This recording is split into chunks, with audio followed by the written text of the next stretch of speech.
आप जी ने ऊपर शिव पुराण भाग 1 में विद्वेश्वर संहिता के पेज नंबर 11 पर अध्याय 5 श्लोक 27 और 30 में तथा अध्याय 12 श्लोक 1 और 54 की फोटोकॉपी में पढ़ा कि शिव ने जो तेजोमय स्तंभ खड़ा किया था ब्रह्मा और विष्णु के बीच में, फिर उस स्तंभ को गुप्त करके पत्थर को अपने लिंग यानी गुप्तांग का आकार दे दिया तथा एक पत्थर की पार्वती की लिंगी यानी प्राइवेट पार्ट बनाई, उसमें लिंग प्रवेश करके दे दिया और बोला कि इसकी पूजा किया करो। दूसरा प्रमाण क्या दे रहे हैं गुरुदेव भगवान, ध्यान से सुनिएगा भाई और बहनों। शिव नंगा होकर दारुवन में आया। शिव यानी शिव जी के रूप में यही काल आप और हमसे शास्त्र विरुद्ध घटिया साधना करवाने के लिए शिव नंगा होकर दारुवन में गया।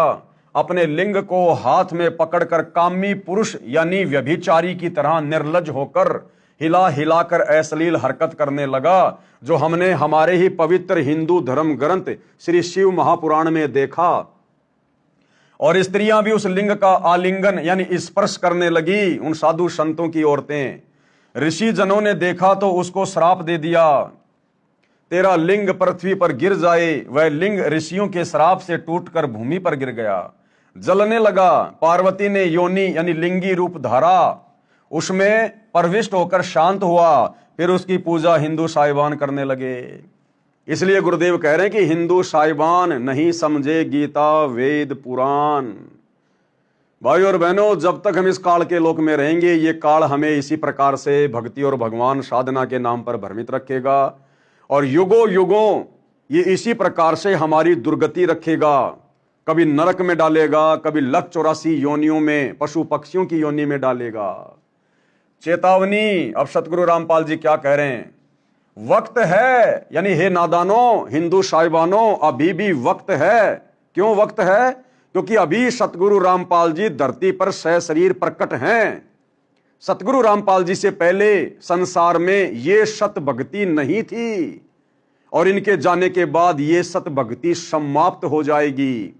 इसलिए जब तक सतगुरु रामपाल जी के अर्थात इस परम अक्षर ब्रह्म तत्वदर्शी संत के पावन चरण कमल इस पृथ्वी पर हैं, तब तक आप जी उनसे उपदेश लेकर अपनी आत्मा के कल्याण हेतु सत भक्ति शुरू कर सकते हैं। एक बार सतगुरु रामपाल जी के अपने निज लोक सनातन परम धाम सतलोक जाने के बाद आपको फिर ये सत भक्ति करने का मौका नहीं मिलेगा। भले आप इनके द्वारा चलाई गई साधना को स्वीकार कर लें, लेकिन मुक्ति नहीं हो सकती। अगर आपने मुक्ति करवानी है, मोक्ष करवाना है, काल के लोक से बाहर निकलना है, जन्म मरण के झंझट से बाहर निकलना है, काल के षड्यंत्र से बचना है, तो आप जिन्हें सतगुरु रामपाल जी के शरीर में रहते सहते उनकी शरण में आकर सत भक्ति को स्वीकार करना पड़ेगा। तो गुरुदेव कह रहे कि नादानों, वक्त है, अब भी समझ जाओ, नहीं तो मानव जीवन का अवसर हाथ से जाने के पश्चात रोने के अलावा कुछ भी नहीं रहेगा और ना जाने कब हमारा शरीर छूट जाए। गुरुदेव कह रहे हैं नादानों, अगर तुम्हें सच्चाई समझ में आ रही है तो अति शीघ्र अपना मान अभिमान त्याग कर, अपनी छोटी सोच को साइड में रख कर, कि संत रामपाल जी काहे के धर्मगुरु हैं, काहे के तत्वदर्शी संत हैं, इनके पास ये ज्ञान कहां से आ गया जो हमारे धर्मगुरुओं के पास नहीं था। ये संत रामपाल जी हमारे ऋषि मुनियों से भी बड़े हैं क्या? तो भाई, हमारे ऋषि मुनि क्या थे, उनकी औरतें क्या थी, हमारे धर्मगुरु क्या थे और वर्तमान में क्या हमसे साधना करवा रहे हैं, इन्हीं धर्मशास्त्रों से सतगुरु रामपाल जी ने पाई पाई का हिसाब निकाल के दे दिया। अब सतगुरु रामपाल जी उनसे बड़े हैं या उनसे छोटे हैं या क्या हैं, ये आप स्वयं निर्णय कर लेना। मनुष्य शरीरधारी हो, जानवर नहीं हो जो विचार नहीं कर सकते। तो गुरुदेव कह रहे हैं, समय रहते आ जाओ, मान अभिमान छोड़कर अपनी आत्मा का कल्याण करवा लो, अन्यथा कल को गधे बन के घूमोगे। ये तुम्हारे धर्मगुरु, ये तुम्हारे ऋषि मुनि, ये तुम्हारे ये पत्थर के देवी देवता, ये तुम्हारे किसी प्रकार से काम नहीं आने वाले। नहीं तो मानव जीवन का अवसर हाथ से जाने के पश्चात रोने के अतिरिक्त कुछ भी नहीं रहेगा। गीता व वेदों का ज्ञान परम अक्षर ब्रह्म का बताया हुआ है, इसलिए वह शास्त्र प्रमाणित होने से लाभदायक है। यानी जो साधना पवित्र चारों वेदों में और गीता जी में है, वो साधना परम अक्षर ब्रह्म सत्य पुरुष कबीर देव जी के द्वारा बताई गई साधना है। उसी साधना को करने से हमारी आत्मा का कल्याण होगा, दूसरा कोई तरीका धरती पर नहीं है।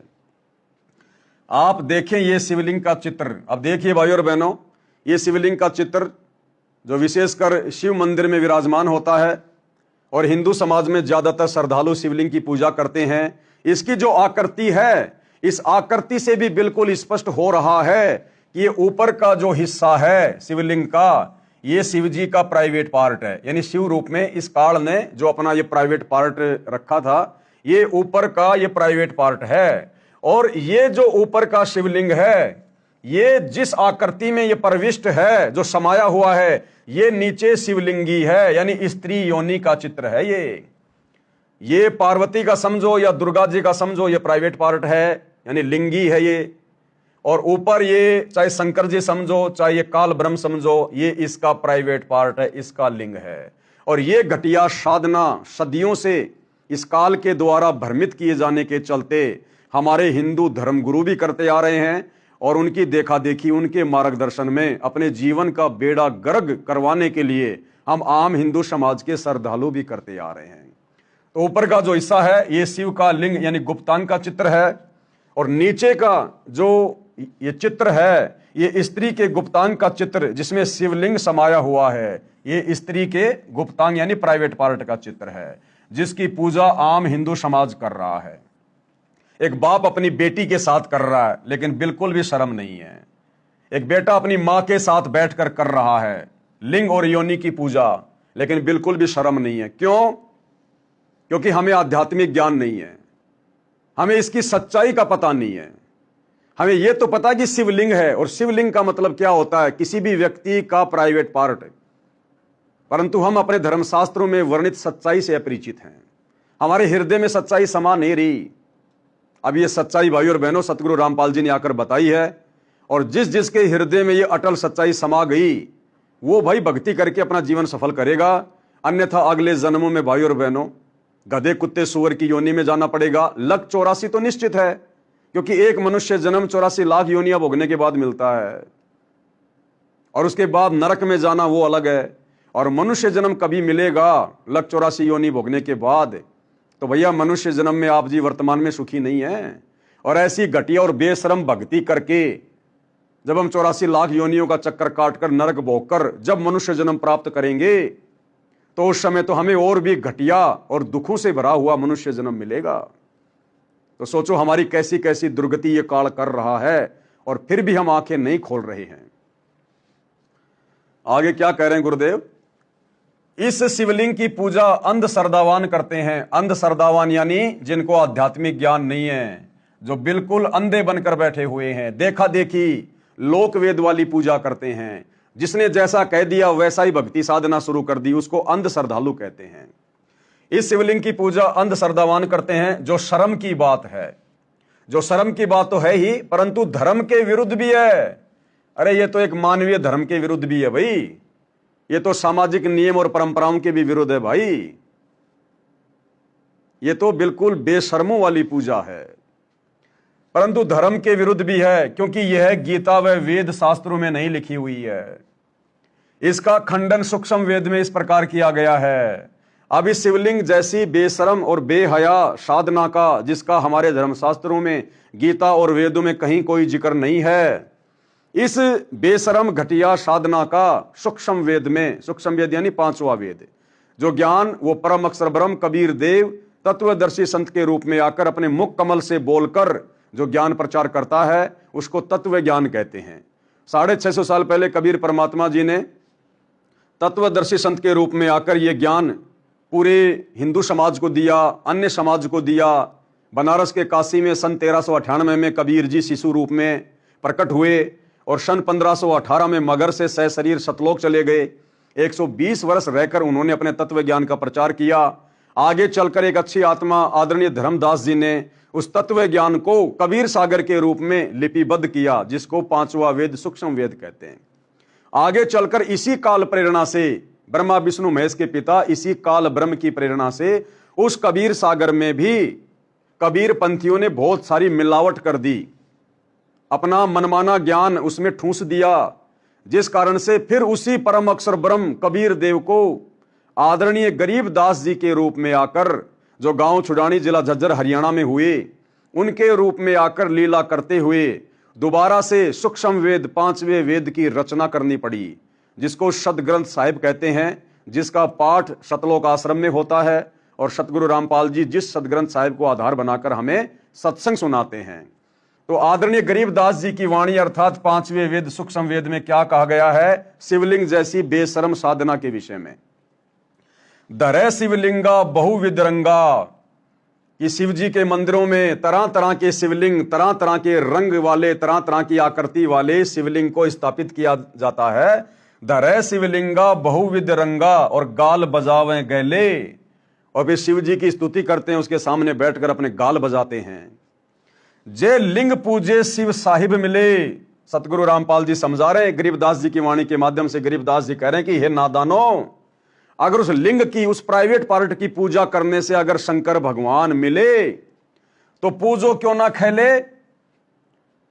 तो फिर तो इन खागड़ों की पूजा शुरू कर दो, जोटों की पूजा शुरू कर दो, बैल की पूजा शुरू कर दो।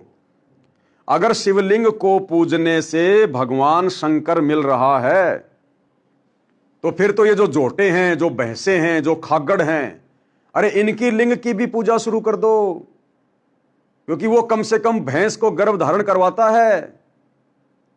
फिर उस भैंस से, उस गाय से हमारे को एक बच्चा प्राप्त होता है।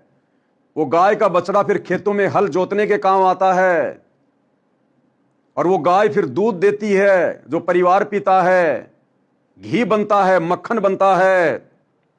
तो सूक्ष्म वेद में गरीबदास जी कह रहे हैं कि नादानो, अगर शिव जी के लिंग को पूजने से अगर शंकर भगवान की प्राप्ति हो रही है तो फिर तो खागड़ के लिंग की भी पूजा कर दो, जोटे के लिंग की भी पूजा कर दो, जो भैंस को या गाय को नए दूध करता है, गर्भ धारण करता है, जिससे हमें दूध पीने को मिल रहा है। अर्थात उस खागड़ के, जोटे के लिंग के भी तो फिर बहुत सारे गुण हैं जिनके लाभ हमारे को प्रत्यक्ष दिखाई दे रहे हैं। तो कह रहे धरे शिवलिंगा बहुविध रंगा गाल बजावे गैले, जय लिंग पूजे शिव साहिब मिले तो पूजो क्यों ना खेले।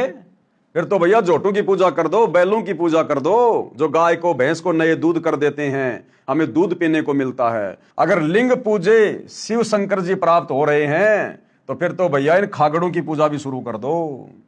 यानी परमेश्वर इस प्रकार से व्यंग करते हुए, जो कि सत्य है, आप और हमारी सोई हुई आत्मा को जगाना चाह रहे हैं कि नादानो, तुम किस घटिया साधना में लगे हुए हो, अपने अनमोल मनुष्य जीवन को बर्बाद कर रहे हो। शब्दार्थ परमेश्वर कबीर जी ने समझाया है कि तत्व ज्ञानहीन मूर्ति पूजक अपनी साधना को श्रेष्ठ बताने के लिए गैले यानी डीठ व्यक्ति गाल बजाते हैं, यानी व्यर्थ की बातें बड़बड़ करते हैं जिनका कोई शास्त्र आधार नहीं होता।